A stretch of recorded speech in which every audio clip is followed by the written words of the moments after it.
What would you say are the top 3 to 5 rules on money if you could boil it down to 3 to 5? It's a game. The number one rule is it's a game. You're playing a game. It's that simple. If you look at it as a game, just like anything, you can get better at it, right? Like whatever game you play. If you play Uno, if you play Monopoly, if you play Clue, if you play Jenga, if you play Fortnite, if anything you play, you're going to get good. I remember in my time, I was playing Fester's Quest. I played Zelda.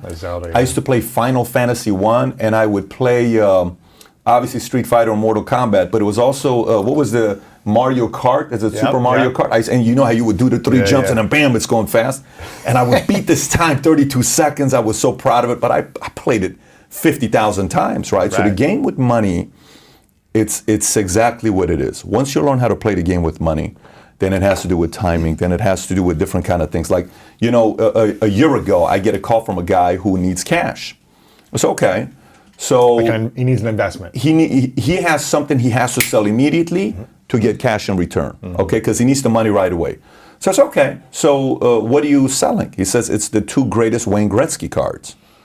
I said, okay. Signed or unsigned? No, this is a PSA 10 1979 OPG Topps. Signature? No signed, but it's the Holy Grail. So the OPG one sold in 2016 for $453,000. Okay. Wow. And just 5 years prior to that, it sold for $92,000. So from $92,000 to $451 in 2016, and he calls me. And a top sold in 2016 for $205,000.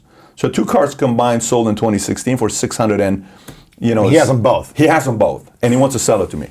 And I said, okay, what do you want to sell it for? He's like, $600,000. Yeah, of course he wants to. I said, I'm not going to pay you that. I mean, he wants $650,000. I said, I'm not going to pay you that, but we talked about it. And eventually he gave me a number, right? And it was still a number. I had to still cough up, $500,000 check to the guy. But we met at the PSA headquarters, classy guy, total gentleman. We sat down, transaction happened. The CEO of PSA came, showed us the poster on the PSA headquarters. I think it's in Newport. Of the card is on the wall. It's the most expensive hockey card in the world, right? Okay, no problem. So and you're a hockey fan? I'm not a hockey fan. I'm an investment guy with hockey. But I've interviewed Wayne Gretzky 6 years ago. Wow. So I like greatness. I like anybody that just goes and crushes it with their game, right? So I buy this card. So I buy the card. I don't think much of it. 1 card, not 2. 2 cards. It's both of them. I bought both of them, yeah. Wow. So the other guy who owns the card wouldn't sell his card for $1 million if you paid it to him. So here's what I do know. 2 guys own the card. Me and the other guy. There's only 2 of us, okay? You paid $1 million, he won't sell it to you. So that means there's only one in the market, because it's me, because I'm willing to sell it, right? Yeah. So it's on eBay right now. If you go on eBay right now, you type in Wayne Gretzky OPG, it's on market right now for $1 million, right? Wow. The one of them is on the market for $1 million, the other one's on the market for $400,000. So you asked me for a rule of money, I had cash. If I don't have cash like that, I can't double my money that quickly. So we just talked about 3 of them. Money's a game, you need cash, because opportunity is going to come up, and it's a doubles game. So if I put doubles game. It's a doubles game. Everything about money is a doubles game. What's that mean? A doubles game to me is I pay you $1,000. Can we double it in 6 months? No. How long? In 12 months? Okay, no problem. I'll do a double in a year. Here's $1,000. I get a double back, right? So if you take 1,000 and you double it every year, what happens? 1,000 goes into 2, 4, 8, 16, 32, 64, 256, 5, 12, $1 million. $1,000 is 9 doubles away from $1 million. Wow. Now you take $1 million and see what happens if we double it 9 times. 1 million goes into 2 million, 4 million, 8 million, 16 million, 32, 64, 128, 256, 5, 12, $1 billion. $1 million is 10 doubles away from $1 billion. But how do you find the doubles? Well, that's the game. That's the part of the game. That's what I'm trying to tell you. So the doubles now becomes investment opportunities. What you buy into.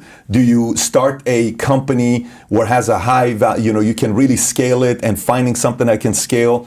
Do you invest into things that are going to give you 6, 8, 10%, or are you going to go play ball and take the risk? That's the game that you're going to start learning that, part of my money is going to be hedged, and I'm going to buy some gold because I'm not going to become a billionaire off gold, but I'm buying it because gold is money, and something happens to the economy, I'm protected with the gold. But you know what? I'm going to put some of this money in mutual funds because I know long term I'm going to make 8 to 12% on this. I'm fine with that.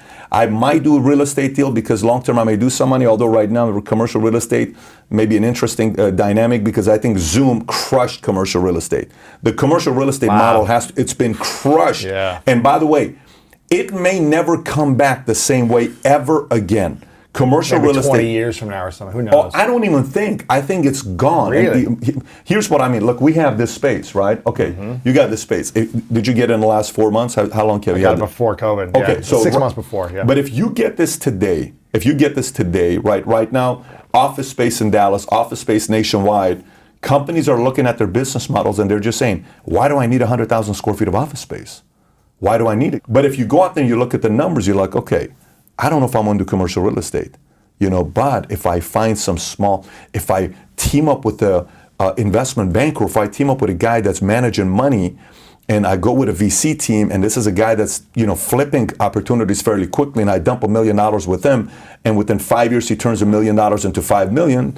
That's 5x in 5 years. That may not be a bad idea. So you got to find those, and they're out there, by the way. Yeah. They're out there. So Ray Dalio plays a game of doubles. Warren Buffett's a doubles game. All these guys are doubles game. And A lot of us investing in businesses. yes, I'm a business guy. I'm not a real estate guy. There are people that are, and by the way, that doesn't mean real estate doesn't work. I mean, it wouldn't make any sense for me to say there's real estate billionaires everywhere. Our president is a real estate billionaire. So for me to knock real estate would have no value to it. But for me, I'm more about, I have an idea. What are you guys doing? Me and Tiffany are thinking about starting a marketing company. Okay, how can this thing scale? Well, let me tell you what we got. We got 3 packages. Boom, boom, boom. Who are going to be target audience? We're going to be targeting people in this world. Okay, interesting. How much are they going to pay?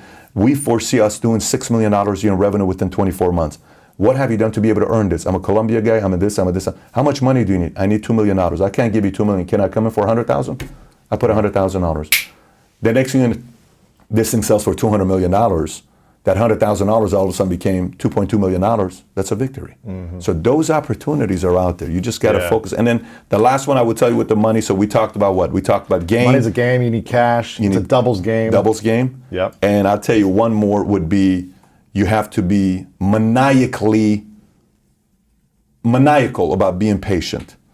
I mean, you have to be patiently aggressive. Patiently aggressive. It's so tough to do. Because you want your money to double now. Exactly. But it might take 10 years. Yeah, but if you are willing to do the 10 years, it may double 40 times. It may double 30 times. Like when Bezos said, just hang tight. I'm not going to give you dividends. Just trust me on this. Trust me on this, right? And at the beginning, if you've heard the story where he goes and raises $2 million he gets $50,000 from 40 people. That's what, $2 million. And he gives them 20%. Wow. 20%. He gives up 20% of that $2 million. He gives them 20% just for $2 million. You know what that 20% is worth today? $200 billion. Oh my gosh. That's the point. So can you imagine 1994 Amazon gets started? Forget about you put $2 million. Just say you put $50 million. Wow. Just you put 50,000. What is 0.5% of a $1 trillion company right now? 0.5%. You're still half a billionaire. Wow. Your 50,000 is worth $500 million, give or take whatever the numbers we're doing right. The point is, that is a massive victory. The guy who put $10,000 and he gave it to Berkshire Hathaway in 1974, I don't know if you've heard this story. Warren Buffett is starting, he says, I'll give you $10,000. Never touches the money. Goes back to his regular job, makes $100,000 a year. You know how much that have you read this article? No, tell me. The $10,000, if you go on Business Insider, you pull it up, is worth $780 today. 780 million. Wow. Never did anything to it. So that's the part about patiently aggressive. Yeah. It's very hard to do. But So the hard to doubles do. get bigger later on, not early on. The they doubles do. are bigger, you're 15, 20, 25. That's what Buffett talks about. Just like his successes, Yeah. he's lived longer. Yeah. He's just stayed around longer to let the money continue Exactly. to compound. Yeah. And that compounded interest is where it's at. What's the 3 greatest investments you've made in yourself? And would you recommend those same investments in other people, or what should they be doing in their life right now? So, I will tell you, I went to a Harvard OPM program one time, and I spent... OPM? OPM is Owner President Management Program. So if you run a business that does 10 million or more, you get to go to it, and it's 3 years of 3 weeks living on campus, right? I went there, but I didn't go afterwards for different reasons. But I went there when I spent that $50,000, and I was on campus for 3 weeks. You spend 3 weeks with 144 people from 64 different countries. So watch what happens. I'm sitting there, and at this point of the game, I have no idea what it is to be a CEO. I've gone from being an employee to a salesperson to a sales leader to a good manager, but I don't know what it is to be a CEO. I have no idea what it is to be a CEO. So I sit next to this guy. He becomes my teammate, my partner. He owns the Victoria's Secret of New Zealand and Australia. The reason why I'm laughing is because the last day, 8 of us were chosen to go present a business opportunity. So he keeps telling me, Patrick, I'm going to kill it. Just watch what I'm going to do. I'm going to scare the hell out of Lynette. I think the lady's name is Lynette because she's the main person that does it. Watch what I'm about to do. So he goes up on stage. Louis, it's a very simple guy. I mean, good-looking guy, but he's not a charismatic anything. He just goes up on stage. He says, let me tell you why you ought to invest $1 million into my new lingerie line. He says, here's a PowerPoint. Here's a PowerPoint. You see all the sexy women here? You know what? I think it's more important for you to see this face to face. Ladies? No way. Brings him in. 7 models come in half naked wearing the lingerie. The entire place, all the entrepreneurs are going crazy, but the teachers are furious with them. The ladies are running up, takes her jacket off, is trying to cover all these women. It was phenomenal, right? To see this here. But the point is, on Harvard's campus, right? Think about it. Here's the part. 5 years goes by, I'm talking to you about it. That's called marketing, right? You remember it. I remember it. But when I was sitting next to him, I said, listen, man, I'm trying to learn how to be a good CEO. What do you suggest about being a good CEO? He says, man, I got 7,000 employees and have 7 CEOs that report directly to me. I spent 3 weeks with this guy telling me stuff that he does with his CEO. He's not a motivational speaker. I don't even think he's got 1,000 people following him on Instagram. He's worth a couple billion. He's not an influencer. But those 3 weeks of talking to, I was like a kid in a candy store trying to pull information out of this guy, and it was all technical stuff. It wasn't motivational stuff. What time do you wake up? What's your daily routine? None of that stuff. It's what do you do when you're trying to hire a person and you know you got to give him equity, but you're afraid if you give him too much equity and he leaves early, and you protect yourself that if you fire him, does he still get the other 2/3? Does he still, how do you do this? Well, you set it up this way. What do you do to make sure your attorney that you have, who is negotiating with the other attorney and he doesn't really want to go to court, so behind closed doors, they're settling and he's not really working on your side, he's working on the other side to kind of speed it up. And how do you get him to, well, you got to get another attorney who holds him accountable. I'm like, these are the things that he said to me that you can't read about in places. So you said 3 investments, that's one of them. Vistage was 100% a great investment because we met once a month for 3-4 years with a man named John Morris. John Morris is a local guy, Santa Monica, a guy, it'd be great for you to get connected with him. We're sitting in a meeting one time with John Morris, and one of the entrepreneurs going out of business, and he says, guys, I got bad news. Because you would start the meeting and he would say, here's my personal life, here's my health, here's my marriage, here's my business, here's my kids, and we would all talk amongst each other. Everybody had to sign an NDA so you don't tell your story. But one guy gets up and he says, guys, I got bad news, I'm about to go out of business. Why? If I don't get $500,000 by this Friday, we're shutting down. If I get it, I'll last another 1.5 years and I think we'll make it, but I'm shutting down. This is what John does. Tell me, what do you need for $500,000? What are you willing to give up for the $500,000? What are you willing to do this? He says, give me a second. In front of all of us. Wire the money. Calls a guy who is in his business, same industry, says, a here, good deal? take this call, go talk to him, terms, boom. Guy comes back ecstatic. By Friday, $500,000 was in his account. Wow. This is the kind of guy John Morris is, right? So Vistage to me was watching people from different industries every month for 9 hours, for one day, 9 hours, and everybody would share their problems. It was $1,500 a month, some number like that. 100% well worth. If you get qualified to go in, because Vistage you have to do. It's just like Tiger 30. Have you heard of this thing called Tiger 33? I think it's called. It's kind of like you've got to have 50 million. Plus, yeah, there's things like that everywhere. This is one of them. We got to reveal kind of your financial plan, net your worth. They have to know who you are. All that stuff, yeah. There's a lot of that happening right now, and I think it's great. I think it's great if it's by real business people, not social media influencers. And let me explain to you what I mean by this.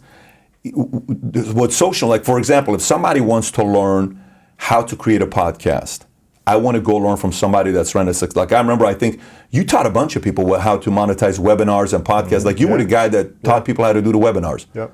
And you made people millions, by the way. You made a lot of people a lot of money with what you were doing with webinars. A time that people didn't think webinars had money. Yeah, 5, 6, 7 years ago. Yeah, I mean, at a time that nobody was thinking about it, right? So I'd go on, listen, you doing webinars? Why are you doing webinars? Oh, Louis taught me how to do this. Louis House. Oh, no shit, webinars, yeah, okay. So, but this is not webinars. This is about these guys. How did you go from bigger strategy on everything? This is stuff that you sit there and you're like, wow, you guys are doing how much per year? $820 million. How many employees you got? 922. How many people on your board? 7 of them. How do you handle conflicts? And like, this is the stuff that you talk with these guys, right, at Vistage. So I recommend the OPM program. I recommend the Vistage program. And then I'm a obsessive reader, man. I mean, I don't know how many articles and stuff I read. So I would recommend subscribing to, when there's like Business Insider that you can pay $99 per year, pay for it. If there's a Wall Street Journal that you pay $600 per year, pay for it. If there are these handful of stuff that you can get that's not just the general news, if you spend $1,000, $2,000 on these news sites that are sending the elite articles that's different than the main ones, don't hesitate. Pay for it. Because everybody's going to talk about the general stuff, but that additional stuff is written by advanced stuff. Yeah, it's advanced stuff. So imagine Insider. like it's the insider stuff written by the CFO of Snapchat that's telling you 9 ways to protect yourself against cybersecurity that will be boring to other people. But you're looking and you're saying, damn, this was legit. So those kinds of investments is what I would say to you. And if you lost your job right now, what investment should you make in yourself? If I lost my job right now and I don't have a job lined up within 4 weeks, that means I have a very weak contact list. So the problem is a long-term problem. So you are the long-term. If you cannot replace yourself with a job within 4 weeks, you have a terrible contact list. Relationship, contact. Yeah, exactly. Yeah. Because you should be able to replace your job within 4 weeks if you got a solid contact list. Why shouldn't you be? You should, like, you know, a person gets, like we fired a guy named Mark, and he was with AIG for 22 years, and I love this guy. But he just wasn't a fit, so I talked to Mark. I said, Mark, this is not going to work out, but I'm telling you right now, I got a job for you lined up at Columbus. He said, seriously? I said, interview set up. CEO of Columbus calls me for a review. I said, no question, this guy's a phenomenal guy for you. He gets hired like this within 2 weeks. You should. If you have the contacts like this, you ought to be. So if you don't, it means the problem is you either don't have enough value in the marketplace or your contacts are weak. When you think about someone you want to connect with, what goes through your mind of the sequencing of how do I reach out to this person? I do a lot of research on the person. I do a lot of research on the person. You're really good at that, yeah. A lot of research on the person. I think people don't know how valuable understanding who someone is and what their history is and what makes them tick. I agree. How meaningful that is when you do that. Yeah, and I think you did this when you first interviewed me. You just knew a lot about me and you did research. And I'm like, man, it takes so much time and energy. And when you're running a business with 1,000 employees, you're doing 10 sales calls a day, you're a husband, you're a dad. How do you manage building relationships when you have so much going on, though? You have no free time. Yeah. So this goes into at what level you want to go to in life. Meaning, there is levels in this game, right? Like, listen, Gary Payton is alpha, but he's not alpha when Michael's in the room. When Michael's in the room, Michael's the alpha. Yeah, he's a little. Kobe's an alpha, but not when Michael's in the room. But anybody else in the room, Kobe's the alpha, including Magic Johnson, including Shaq. Yeah. But when Barkley's in the room with Shaq, who's the alpha? Shaq's the alpha. Okay? But when Barkley's in the room with a Carmelo Anthony, Barkley's the alpha. Everything's about levels, right? So what level do you want to go to?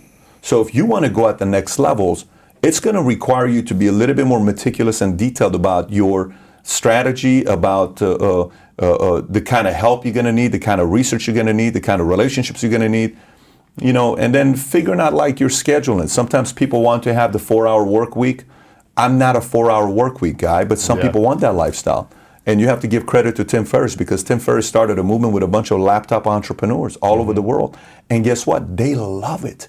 When I talk to these people that read 4-hour work week, and I'm in Malaysia, and look at my life. And I'm making a few $100 grand a year or a few million a year or whatever it may good be. Good for you. I could never, I'm a terrible vacation guy after 3 days. I'm a 3-day guy. But I know myself. If I go to Bora Bora, if I go to Greece and we have to go after 3 days, my wife will say, babe, you good? Like, babe, it's 3 days, babe. She says, I get it, babe. Just kind of, and we're typically go because we're entertaining people. We're not going, it's like, we're taking 500 people, 400 people, so we're entertaining people. It's not like, you know, you're going because it's when we go, we get our stuff done and we come back and we have a great time together because now we have a system.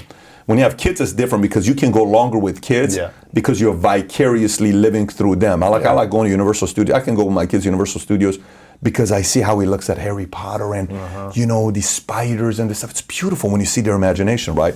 But going back to the question you're asking, so how do you find time to do research? How do you find time to do all this other stuff?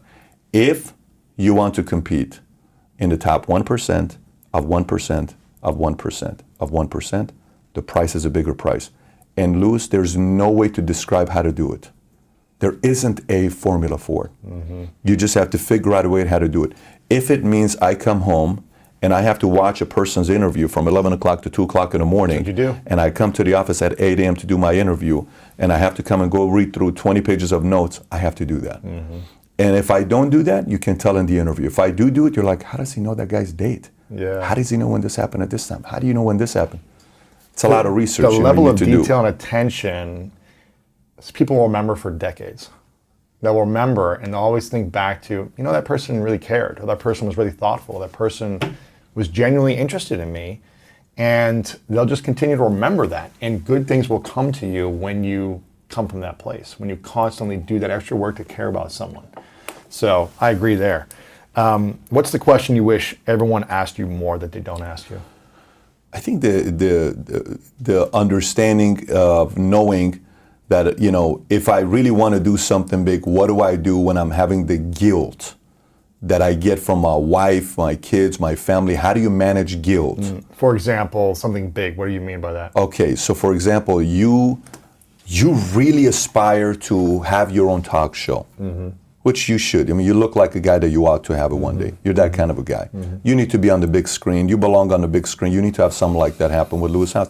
I've said this to you from the first time we sat down. Right. You look like the guy that has something like that going for himself. Montel Williams meets Oprah Winfrey, meets Michael Strahan, meets Right. like Ellen DeGeneres. Combine those. Yeah. Okay, Lewis House show on TV, right? Okay. So now if we're together and it's like, oh, babe, you're working too hard. All this is research, all this other stuff, and you're not doing this with your kids, and you're not spending time with this. You're not spending. You're like, The guilt. the guilt, man. So how do you handle the guilt? The guilt works in a few different ways. Ted Turner understood who he was, and Ted Turner, his personal life, he'll be the first to say it, was in shambles. He married Jane Fonda, didn't work out because Jane Fonda wanted to go, and Jesus changed her life, and she became all spiritual. And Ted's like, I don't want to talk about God. I'm playing ball, man. Let's go by the horses. Let's go to the Montana place. And Ted had so much pressure on his life when Time Warner bought him out and all this other stuff. But then the guilt comes out, right? Well, you didn't do this, and you didn't do that, and you didn't do this, and you didn't do that. Yeah, but I wanted to do this with my life. So that stuff is, can you live without finding out your full potential and not going there? Are you okay? Like, there's a story one time I read in a book written by John Maxwell. I read this like 16 years ago, one of his small books with his affirmations that he had. He said one day a guy goes to heaven, he dies, and he goes to heaven. He was meeting with St. Peter's, and he was always a military guy, right? And he always wanted to be a general, and he wanted to be a great general. He wanted to be a general, go in the military, be a leader, but he never did it. But he followed everybody's history. So he goes to St. Peter and he says, hey, question for you, St. Peter. I got one question for you. He says, what's that? Who's the greatest general of all time? He says, I'm sorry? He said, who's the greatest general of all time? You really going to ask me that? Yeah. Was it General Patton? No. Was it Grant? No. Who was it? You. He said, me? Yes.